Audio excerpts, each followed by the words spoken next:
Sanaa, capitale du Yémen. La capitale du miel aussi. Une boutique comme il en existe des centaines dans la ville. Ici, on déguste les différentes variétés, comme ailleurs on goûterait un bon vin.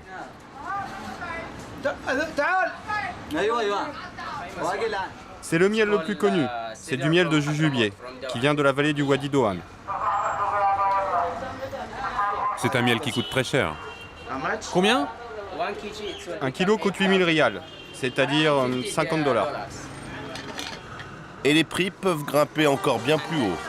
Et le miel le plus cher du monde, c'est celui-ci. Que dites-vous? C'est le miel le plus cher du monde. On l'utilise pour guérir les douleurs d'estomac.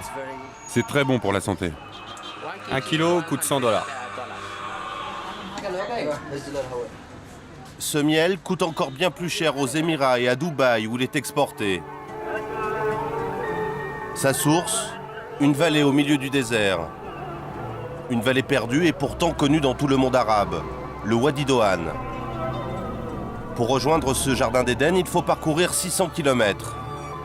Un long voyage que nous allons entreprendre pour remonter aux origines du nectar. Découvrir ses vertus réelles ou supposées. Percer aussi ses mystères. Le miel, source de richesse, est-il aussi source de conflit? L'argent qu'il génère financerait-il, comme certains le pensent, Al-Qaïda?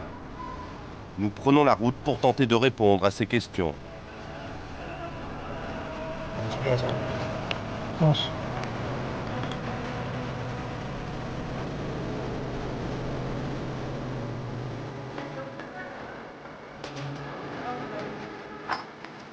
Al-Moukalla, sur les rives du golfe d'Aden, la capitale régionale de l'Hadramaout. Entre montagne et mer, c'est dans cette ville de 350 000 habitants que commence notre voyage vers l'or liquide du Yémen. Un voyage sous bonne garde. Les autorités nous ont imposé la présence d'un guide du ministère de l'Information. Une escorte militaire nous a même été offerte. Dernière vérification avant le départ. Tout est enfin prêt. Direction.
« 90 000 apiculteurs du pays, plusieurs fois par an, c'est la ruée vers le miel, la grande transhumance des abeilles.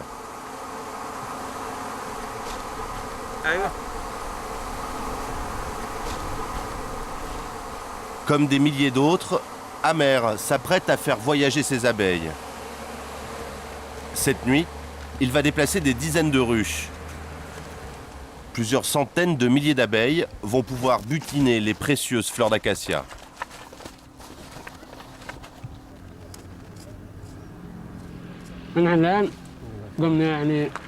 Là, je numérote les ruches, car nous allons les transporter dans un lieu qui s'appelle Al-Adjarin.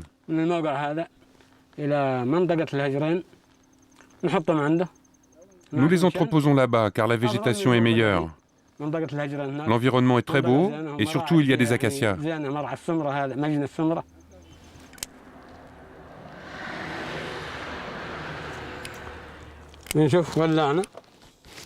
Là, j'allume une mèche pour repousser les abeilles à l'intérieur de la ruche. On bouche les ruches de cette manière et elles restent dans l'obscurité. Si elles étaient à la lumière du jour, les abeilles sortiraient.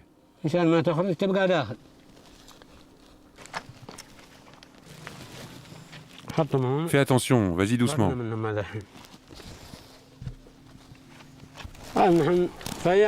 Nous les transportons la nuit car le climat est plus doux pour les abeilles et elles ne sont pas touchées par la chaleur.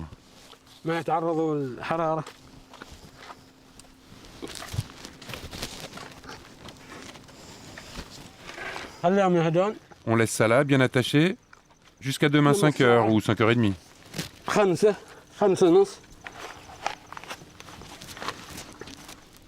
Voilà, tout est prêt.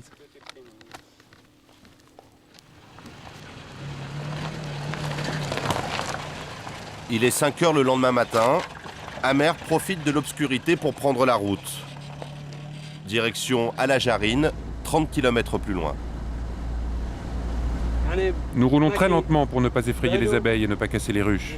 Au moindre accident, on les perdrait toutes. Plus que quelques kilomètres à parcourir. Les premières lueurs de l'aube pointent déjà au-dessus des falaises. Le temps presse, il faut impérativement arriver avant le jour. Le pick-up parvient à destination.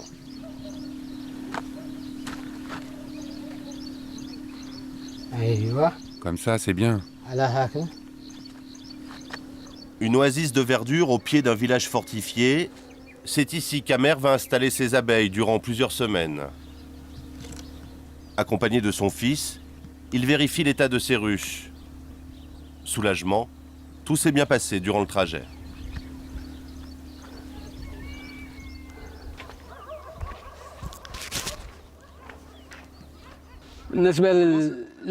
J'ai choisi cet endroit parce que le cadre est idéal. Le coin est apprécié pour son climat. À l'est, nous avons les acacias et à l'ouest, la vallée. Nous sommes bien orientés par rapport à la lumière du soleil. On laisse les ruches sur place entre 40 et 45 jours, voire 48 jours. S'il faut les laisser davantage pour qu'elles soient bien remplies, on reste plus longtemps.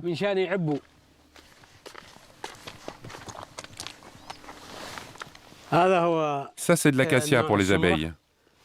C'est la saison. Elles butinent les fleurs entre 6 et 7 semaines.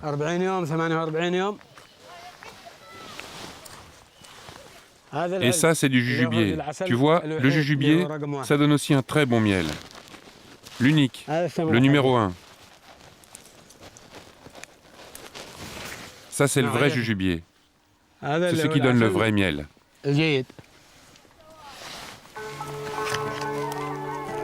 Réputée pour la qualité de son miel, la vallée du Wadi Doan est aussi connue pour être le berceau de l'une des dynasties les plus célèbres du monde entier, la famille Ben Laden. Aujourd'hui basée en Arabie Saoudite, le clan d'Oussama Ben Laden est originaire du village Al-Ribat. Nous ne sommes qu'à une vingtaine de kilomètres. Intrigués, nous profitons d'une pause dans le plus bel hôtel du Wadi Doan pour demander à notre guide l'autorisation d'y faire un tour. Ouais, on va arriver jusqu'à Al-Khurayba et on va voir. D'accord. Il nous autoriserait, Yasser, à aller là-bas ou pas? Non. J'ai parlé avec lui hier. Ah d'accord, il t'a dit que non? Enfin, si je lui Non, demande... le problème, c'est la maison de Ben Laden, mais c'était il y a longtemps. Ouais. C'est la plus grande maison là-bas. Ben Laden, sujet tabou. Et devant nos demandes insistantes, le veto se fait encore plus ferme. Parce qu'ils vont lui dire, tu l'arrêtes et tu rentres avec eux. Ou bien, tu perds ton boulot. Elles vont dire ça. Non, mais attends, le but, c'est Il est pas... là pour... On n'est pas là pour Alors, elle compliquer perd les son choses. boulot ou vous rentrez aujourd'hui. À cause de... de ce village. Dans la région, personne n'évoque la famille Ben Laden. Bonjour, bienvenue. Ce jour-là, Amer retrouve Salem, un apiculteur lui aussi. Amer vient y faire des affaires et discuter de la prochaine récolte. Chez Salem, on boit du thé sucré. Autre cérémonial, entre amis au Yémen, on mâche du khat, une plante aux effets relaxants.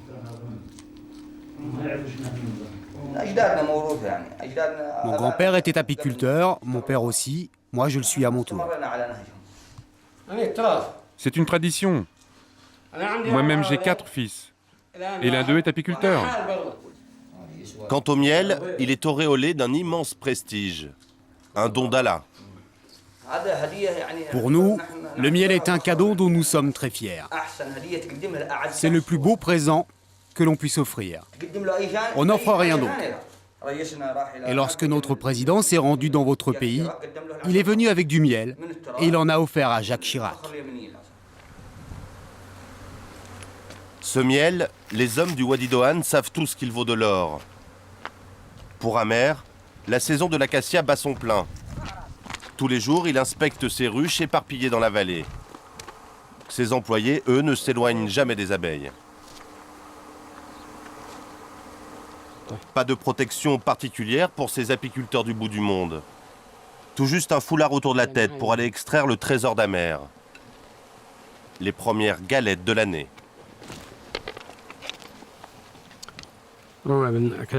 Ça, c'est du miel d'acacia que nous venons juste d'extraire. Là, nous allons le déposer sur un filtre. Le miel sera récupéré en dessous. Nous allons le mettre soit dans des bidons, soit dans des boîtes ou dans d'autres récipients selon la qualité du miel.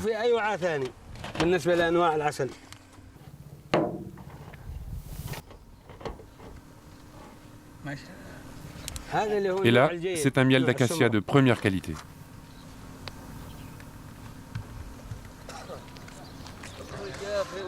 Ce miel, il va maintenant falloir le vendre.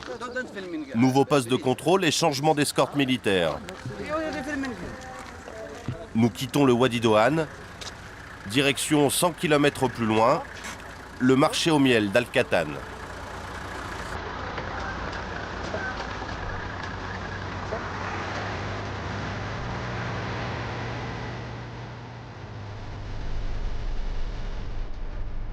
Al-Katan, une bourgade poussiéreuse, mais surtout la plaque tournante du miel au Yémen. Amer s'y rend aujourd'hui pour écouler ses dernières récoltes.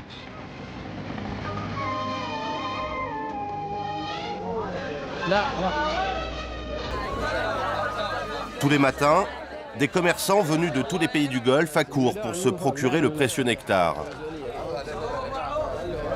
On examine ses teintes ambrées. On apprécie son goût de caramel au beurre et ses touches légèrement épicées.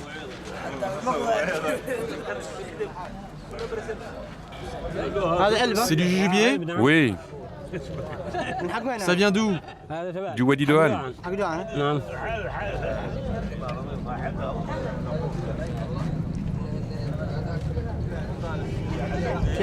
Il est à combien? Il n'a pas de prix.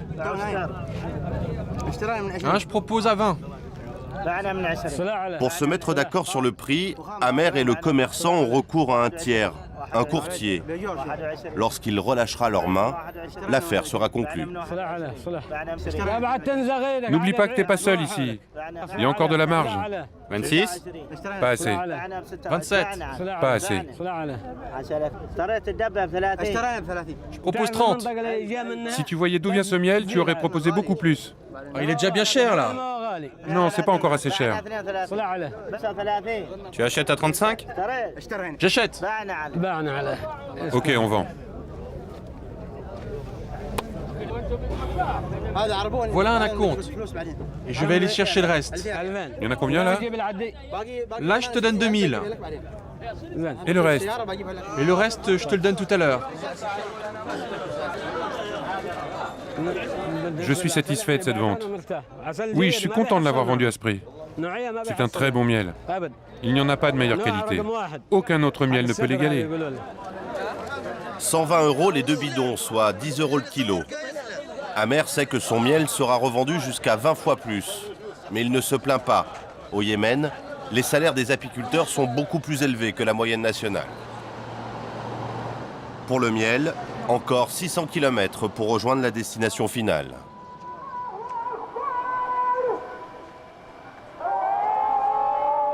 Sanaa, la capitale de l'Arabie heureuse et ses 2 millions d'habitants. Dans la vieille ville, rien n'a changé depuis des temps immémoriaux. L'islam y est omniprésent. Les 5 appels à la prière quotidiens dictent encore et toujours la vie de ses habitants. Et c'est encore le Coran qui assoit le prestige quasi mystique du miel. Pour mieux comprendre cette dimension religieuse, rendez-vous dans l'une des plus anciennes bibliothèques du Yémen.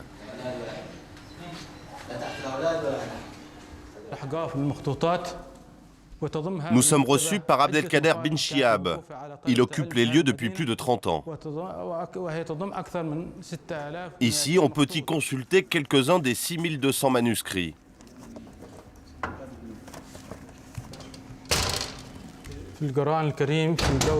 Morceau choisi, extraite du Coran, la sourate des abeilles.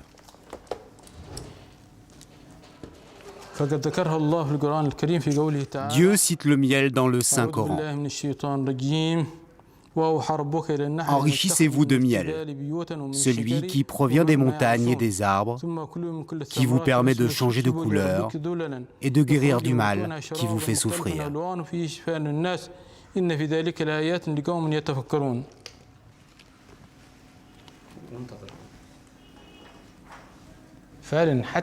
Même la médecine moderne reconnaît maintenant les propriétés du miel.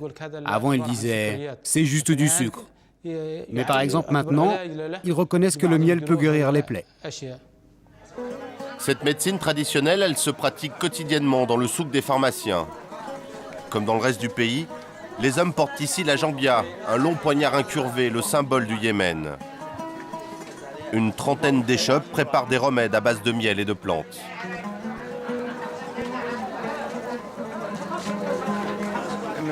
Le miel stimule la mémoire. Il stimule tout le corps d'ailleurs.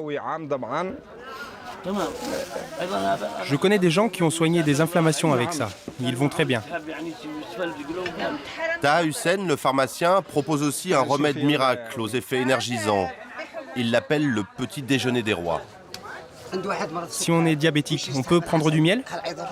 C'est vrai que le miel c'est bon pour les diabétiques. Pas comme les autres produits sucrés, qui sont mauvais pour le pancréas. Le petit déjeuner des rois, médicament à base de miel, d'ambre liquide, de poudre de lézard séché et d'écailles de poisson. Il part comme des petits pains. Depuis quelques années, la médecine traditionnelle à base de plantes, c'est de plus en plus d'adeptes. Ils achètent davantage de miel yéménite, et en particulier le petit déjeuner des rois.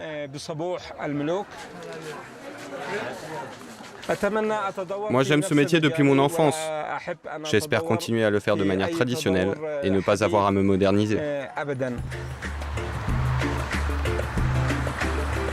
Que les pharmaciens du souk le veuillent ou non, la modernité est déjà bel et bien là. Voilà à quoi ressemble à la nuit tombée la ville nouvelle de Sanaa. Des enseignes tapent à l'œil. Plus de 200 magasins dédiés au miel s'agglutinent le long des principales artères. Un business qui a explosé ces dernières années. En 2007, au Yémen, 6000 tonnes ont été produites, pour un chiffre d'affaires de 45 millions de dollars. Al-Shifa est la plus importante chaîne de magasins de miel. La clientèle est aisée. S'acheter du miel du Wadi Doan est un luxe au Yémen. C'est de l'acacia? Oui, de très bonne qualité. Le kilo est à 4000, je vous le fais à 3005. Un produit cher dont personne ne peut vraiment se passer. Le miel est un produit indispensable à la cuisine yéménite. Vous en trouverez dans chaque maison. Et il y a tout le reste, tous ces produits dérivés à base de miel. Crème apaisante, pommade anti-rides, savon, huile, shampoing et même des mixtures à vertu aphrodisiaque. On vend de tout avec le miel. L'artisan du succès d'Al-Shifa, c'est lui, Mohamed Al-Ashmouri, le patron de la chaîne. Surpris de la visite de journalistes étrangers, l'homme est méfiant au premier abord. Mais après quelques minutes de tractation, il accepte finalement de nous ouvrir les portes de son entreprise.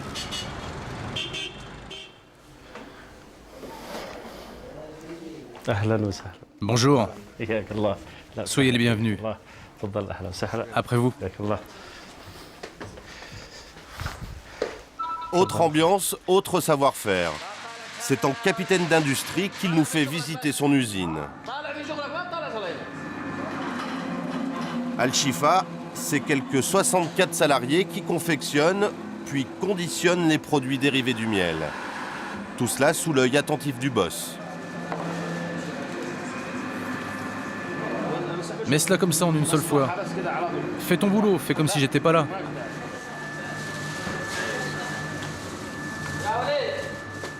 Juste à côté, dans les bureaux, on gère les exportations de miel dans l'ensemble du Moyen-Orient. Les prix peuvent grimper à 200 $ le kilo. Nous avons participé à beaucoup de salons dans des pays arabes, comme le Liban, l'Arabie Saoudite, le Qatar, Bahreïn. Nous sommes même allés à la foire internationale de Dubaï. Cela nous a beaucoup aidé à faire du commerce du miel et à nous faire connaître. Vous savez, quand vous avez une bonne réputation et de bons produits, les choses marchent. Cette réputation, certaines rumeurs viennent pourtant la ternir. De graves soupçons pèsent sur l'argent du miel au Yémen. Au lendemain des attentats du 11 septembre 2001, l'attention de Washington se focalise sur certains acteurs de cette industrie. On les accuse de blanchir l'argent d'Al-Qaïda. Ce n'est pas par hasard si nous avons tout fait pour rencontrer le patron d'Al-Shifa, en consultant la liste noire de l'ONU des soutiens soupçonnés de Ben Laden. Qui trouve-t-on? Al-Shifa.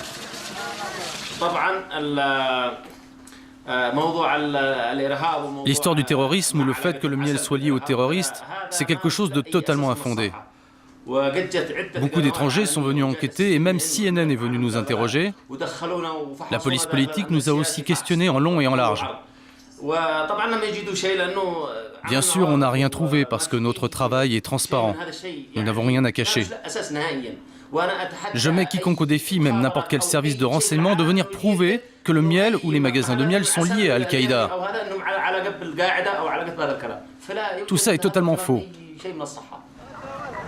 Au-delà des démentis, est-il possible que le miel alimente les caisses d'un islam radical? Présidé depuis 30 ans par Abdel Hayya Saleh, le Yémen est partagé entre son soutien affiché aux États-Unis dans la lutte contre le terrorisme et son appartenance au monde musulman. Le miel pourrait-il encore compliquer un peu plus cette équation? Pas facile d'enquêter avec un guide qui ne nous lâche pas d'une semelle. Mais tant bien que mal, nous arrivons à comprendre certaines choses. N'importe quel magasin que tu rentres de miel, tu vois les gens des barbillons. Et pourquoi? Pourquoi? Parce que c'est eux qui disent la vérité. Ils font la prière, n'est-ce pas? Tu vois, ils font pas des choses, comment dirais-je là, de pas bien, ils font pas mélanger. Ils font pas mélanger parce qu'ils connaissent Dieu. Tu vois? La barbe comme argument de vente et certainement davantage. Caméra baissée, nous interrogeons notre chauffeur de taxi. Il pousse les soupçons beaucoup plus loin. On trouve beaucoup de magasins de miel à Sanaa. Oui. C'est Isla qui travaille dans le miel. Qui ça? Isla. Ils sont liés au miel. Ils travaillent ensemble. Oui.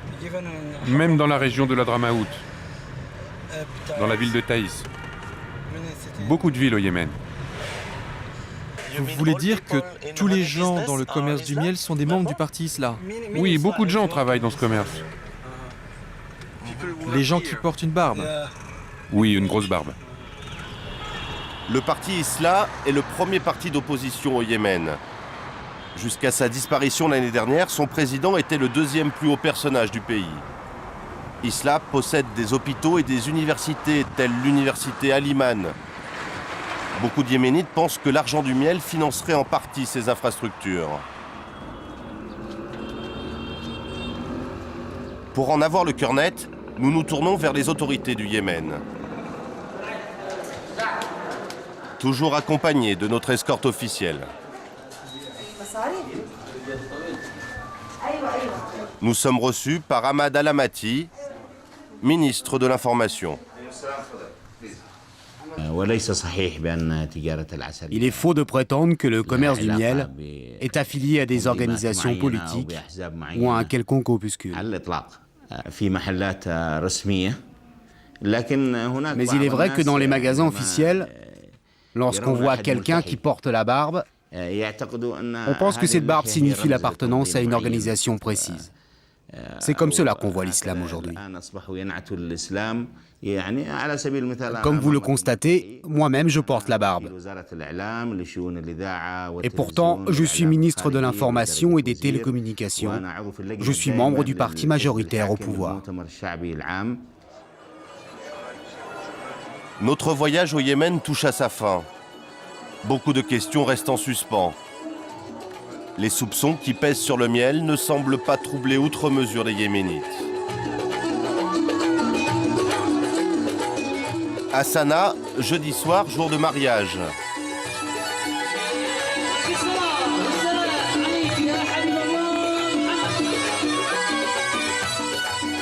La mariée reste invisible. Elle attend son époux dans la chambre nuptiale.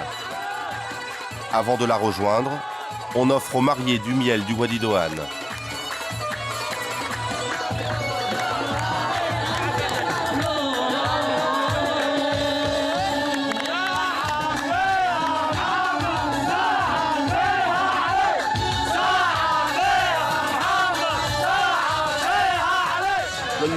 Le miel est très populaire parce que c'est un stimulant sexuel. En plus, c'est un produit naturel. Il est fait à base de plantes.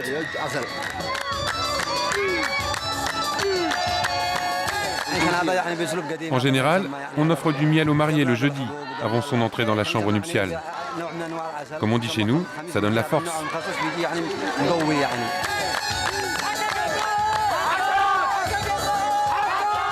Encouragé par ses proches, il est temps pour le marié de rejoindre sa nouvelle épouse.